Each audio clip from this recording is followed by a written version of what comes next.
Yeah, fabulous voice.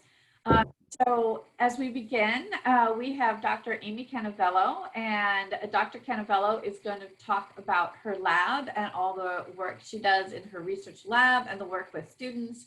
And Dr. Canevello, you are so popular that I even had a student email me just a short time ago who has attended a number of these sessions and said, I cannot make it, but do you think I should email Dr. Canevello? I said, by all means, email Dr. Canevello.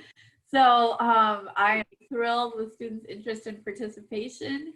We are recording each of these, I've missed two, but I am posting them on YouTube for students to be able to watch. So on our university department channel, so yes, it's fine. Okay. It's fine. Okay. Bella, you're always fabulous. So I have pace myself. Yes, I have full confidence. I should clarify that early. But this is such an organic process. I can't even tell you. So, and I'm in one more student, and I will turn it over to you, Dr. Canevello, to. And what would you like me to talk about? Yes. So, and students, by all means, this is meant to be kind of a somewhat brief presentation by the professor and the lab director, and be kind of led by student questions, so kind of answer. And tailor to what you want to hear. At the same time, I have picked up a number of good questions that I can ask on behalf of everyone along the way. So I'm here to facilitate and monitor chats and lead discussion, but I will kind of keep myself quiet. So Dr. Canevello, you can share your information, but just really maybe a little bit about a couple of your projects, and then get into a little bit about how to become an RA for you and the work that the RAs do for you. Okay. Yeah, and I can remind you of any of that. Okay. So so just to reiterate what Dr. Chiarella said, and this kind of reflects, I recognize one name in this room. I don't know if I've had this person as a student, but the name is so familiar. But my teaching style is very interactive. So when I teach, if you've ever taken a class from me, I usually introduce an idea and talk a little bit, and then we have discussion. So I'm hoping that's what we do today, is I talk a little bit and then we have discussion, because that's the most fun part anyway. I don't like to just pontificate too much, and I kind of assume that other people don't really appreciate that either. So okay, so just a little bit of background on my lab. So my lab has a name. It's the Self and Social Motivation Lab. It used to be the Relationships Lab, but I don't know. But we study the self, we study social motivation, we study close relationships. Those three things kind of all come together. So the sort of overarching theme of my lab is those three things, and it centers on a specific theory, my pet theory, of how people navigate their social worlds, right? And how they're driven by sort of these internal social motivations, and the ways that those social motivations then impact, like I said, how they navigate their environment. And most of that has to do with how they interact with other people. So the kinds of things that we do in the lab really depend on whether or not we're in a pandemic. So right now, the lab is running very differently from how it typically does. We're doing a lot of online stuff, obviously, just because it's not safe to have people coming into the lab. But in the event that COVID ever ends, the kinds of things we typically do are just studies of interactions. So for example, we have a study that we're going to at least start right now that is looking at what people's emotions are like during job interviews, which is a very social, right? It's a high stakes social context, right? And so we're interested in not just feelings of anxiety, because that's kind of the obvious one, right? And we think that there are certain social motives that are going to raise people's anxiety levels even higher than sort of average, right? If you're in a job interview situation. But we're also interested in the positive feelings that people can have during job interviews, right? So, and we think that there are specific kinds of social motives, different social motives that will sort of foster those positive feelings. So in that study, we have people come into the lab and actually do a job interview. So it's pretty resource intense in terms of research assistants, because it takes 2 RAs to run 1 participant. So we have 1 research assistant who acts as a research assistant and sort of has them fill out, you know, the consent form and questionnaires and all that stuff. And we have a second RA who poses as the interviewer, right? And they kind of, they're brought in when it's time to do the interview, and then they leave and the research assistant comes back. So technically it's an experiment because we do have a manipulation, but that study is quite involved. So when it's going to be in the lab, we are going to measure things like heart rate variability. So it's not just your self-reported emotion, but to get the physiology that's associated with that. We are videotaping all of the interviews to get, to just, you know, to have a record, but you can then code those videos for a variety of things, right? And so we'll be coding the videos. So that study was actually supposed to happen in the lab. Since COVID, we have taken it online. And we're basically doing the same study without the physiological stuff. Everything else is the same. It's still 2 RAs having to run a lab session. It's just that everything is now through Zoom, but we're still recording, right? Still doing all of the same stuff. I'm hoping that someday we can actually run that in the lab, because I think it's a really interesting idea. So those are the kinds of things that my research assistants do. So we do a lot of bringing people in the lab. Sometimes we bring couples into the lab and have them do various tasks together. Sometimes they talk about good things, and sometimes they talk about relationship difficulties. And then we look at how they interact with each other over, you know, having those conversations and what they look like. And we, again, record them and measure all kinds of interesting outcomes. So a lot of what my research assistants do is along the lines of data collection, right? So it involves collecting the data, but it also involves recruiting participants, helping get the materials ready. So for a study like the job interview study that I talked about, it's so intense to get the study ready to go, right? Because all the materials have to be prepared. We do a lot of our surveys, even non-COVID, we do the surveys are filled out online. But to get those surveys up and make them perfect and pilot them, right? That's a lot of really detailed work, but it's really useful.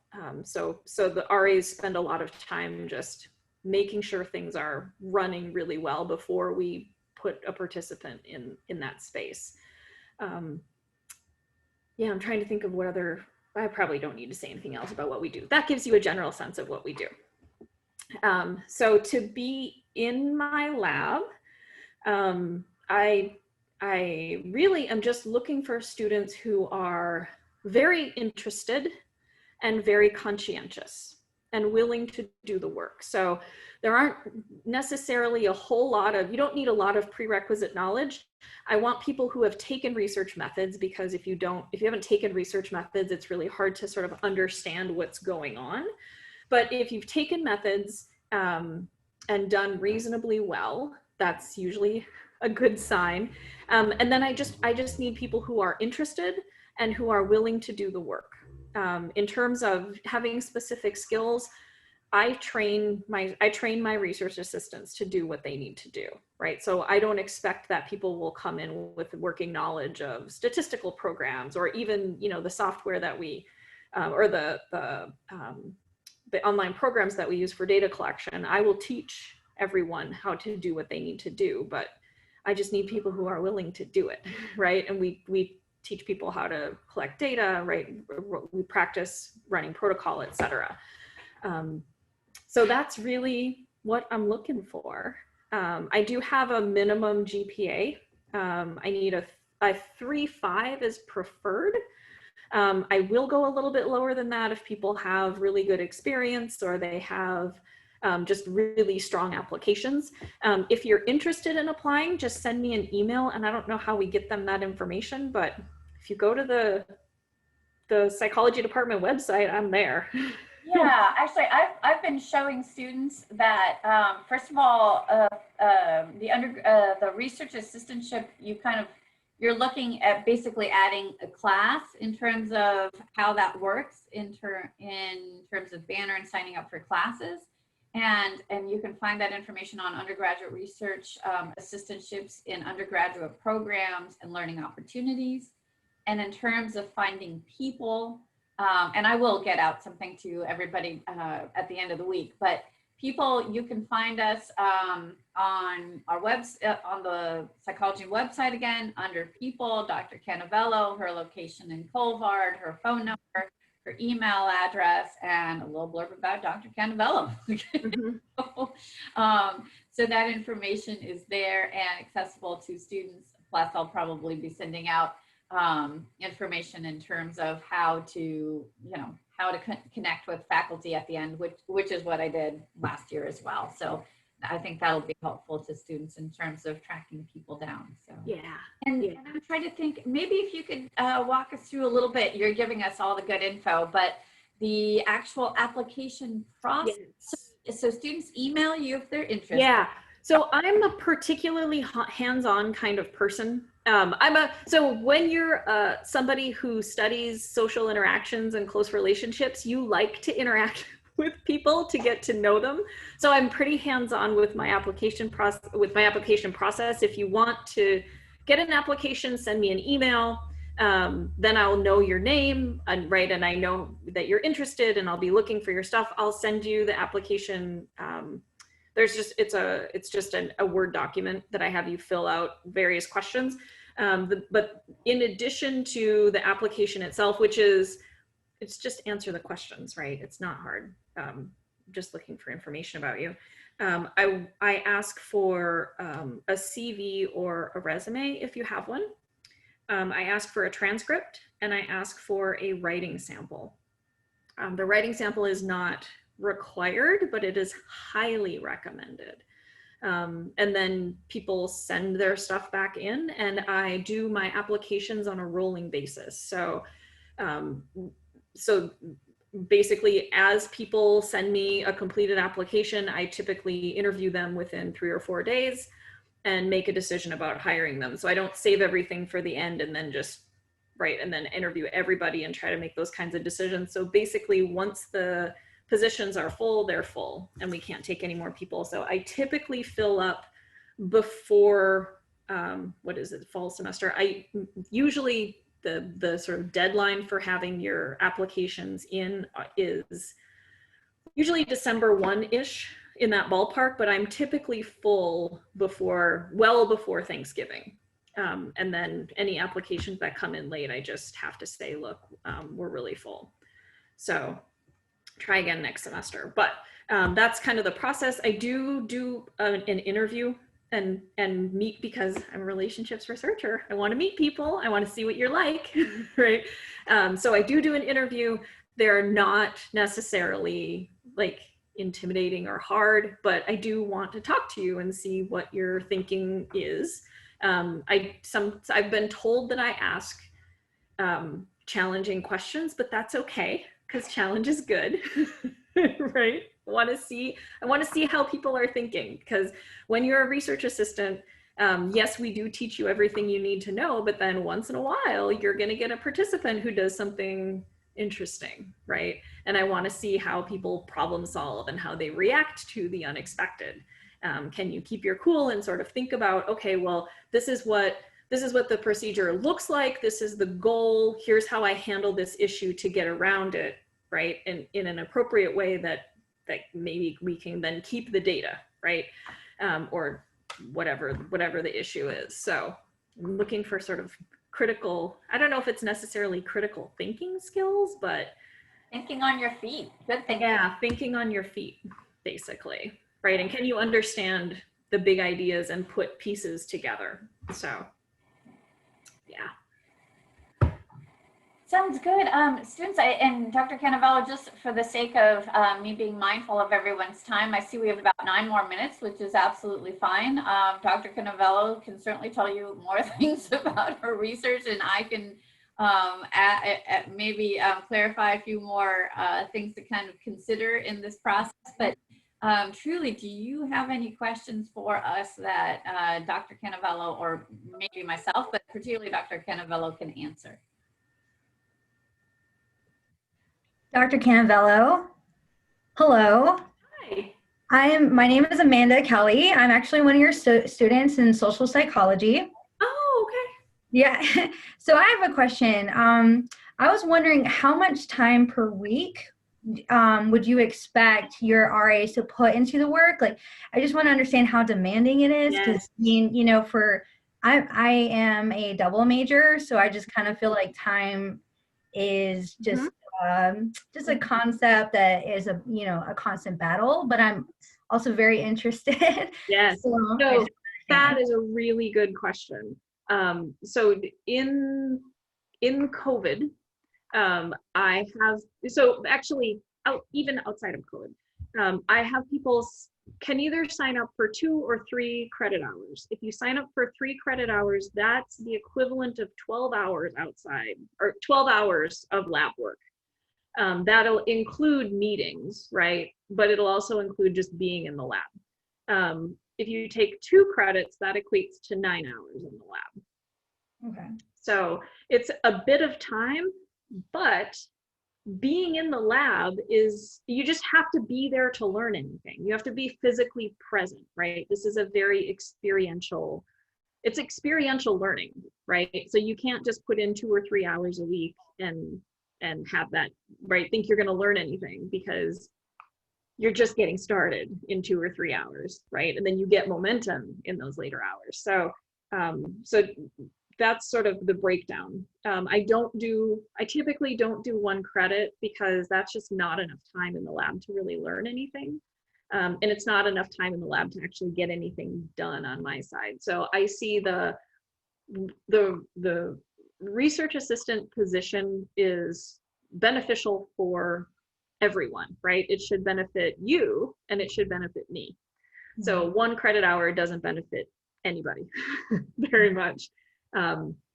In times of, so typically those hours would be spent in the lab doing work of some kind, right? So that there's a lab schedule and people are physically present in the lab doing the work, because there's data collection, right? All kinds of stuff that you have to be physically present for. In like for next semester, since I think the lab will be online, those 12 hours are not, or the 9 or 12 hours are not necessarily scheduled, but you still are expected to put in that kind of time. Okay, I understand. Yeah. So I guess my next question is, would we be conducting these interviews through like a Zoom platform? Yeah. And kind of monitoring like their facial, like, you know, just some social cues. And I mean, would it be as specific as even like, you know, kind of marking how often they stammered, or, you know, like how often like maybe they like were like, you know, fidgeting or moving about? That is also a really great question. So when we collect the data, we don't necessarily do that kind of observational stuff, right? It's really, oh, my dog is going to start barking.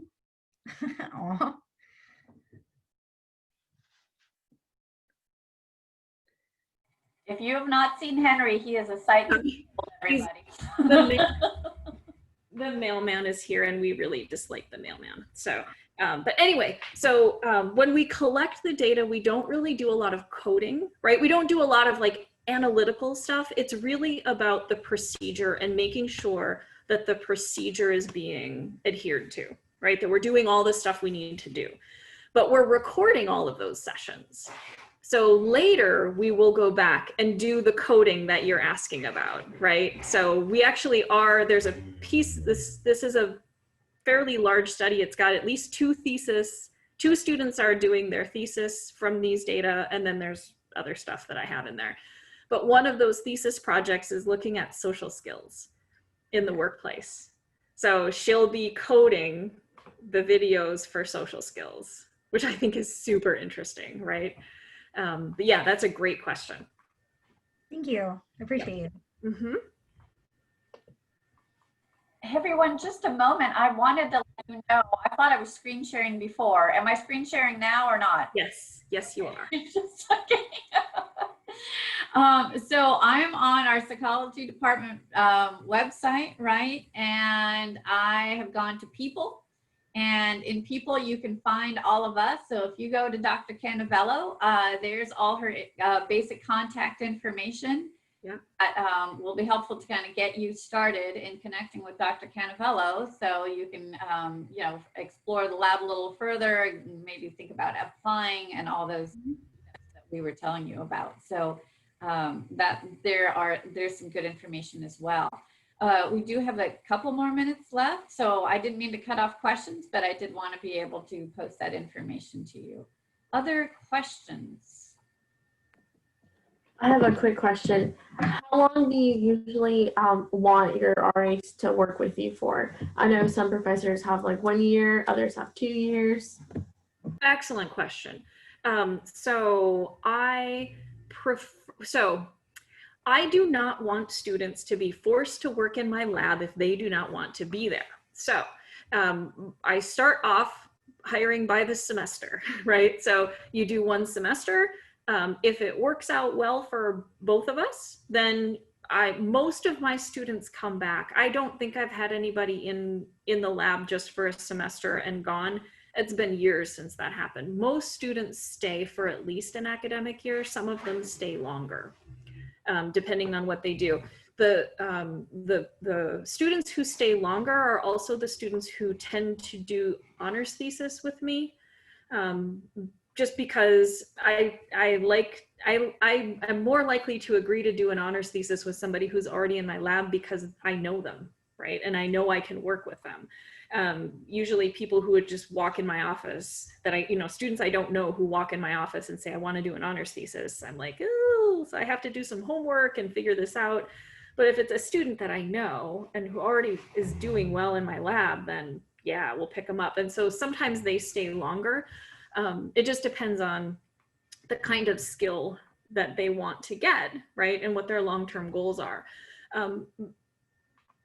I also do, the other reason to stay for a little bit longer is so you can get letters of recommendation for graduate school if you're going to graduate school, because it's really hard to write a letter of recommendation off of 1 semester, right? Usually I need a year to get to know the student and to sort of figure out what they can do and what their qualities are to write a letter. And I will only write letters for students who work in my lab. So students who just take a class from me, I don't write letters because I don't know enough about them to really write a good letter. I'm sorry, did I answer your question? Yes, that was great. Okay. Thank you. Sometimes I just talk and things come out. I don't know if it's necessarily applicable all the time. All right, I'm just queuing into our time. Any final questions then? Yeah, hi, my name is Bailey Trout. I don't know if you would maybe know this, but maybe this would only pertain to you, but I'm a transfer student and I don't really have a GPA here yet. So yeah. We have a lot of transfer students. So if you just give me your transcript from UNC Charlotte will show the transfer credits that come in, right? And where they came from. Yeah. Yeah, I feel like that's an important question because we're aware that we have a number of transfer students and you don't want to get held up just because you're transitioning. So thank you for asking that, and that's something we should. That's a great question. Yeah. Students, yeah. Okay, thank you. Oh, what class do I teach? I teach Intro to Social Psych. I know Mandy said she's in my class now, and poor Mandy, you get a much better class from me in person. I think most of us would say that. I can attest to that. Yes, Jasmine, I knew I recognized your name. You get a much better class from me in person than you do online. So yeah. I also teach a close relationships. What is the 3001 Oh, 1,000 It's a special topics. special topics. It's a special 3,000 topics and special close topics. relationships that is new. And then I also teach a social seminar, a senior seminar in social psych. So those are my 3 undergraduate classes. So social psychology, special topics, and close relationships, and senior seminar, social psychology. Yeah. So keep your eye out because those are amazing experiences. Because social psych is the best kind of psych. Don't tell anybody that I said that. She's probably right, but I have a soft spot for developmental, so hey. Okay, fair enough. They're okay. I mean, they're okay. But We're social friends. psych is the best.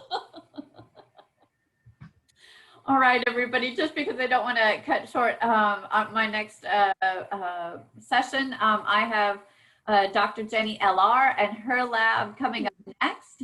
I think maybe Dr. Canevello might go to. She's a treat. I love Dr. LR. I know, Dr. LR is the best. She's one of our newest faculty, and she has so much good experience and good training with students of and if you have a chance, please just roll over because this should be another It'll be good. Yep. Yes. Thank you so much, Dr. Canevello. Bye, everybody. Have a great day. Bye. Thank you.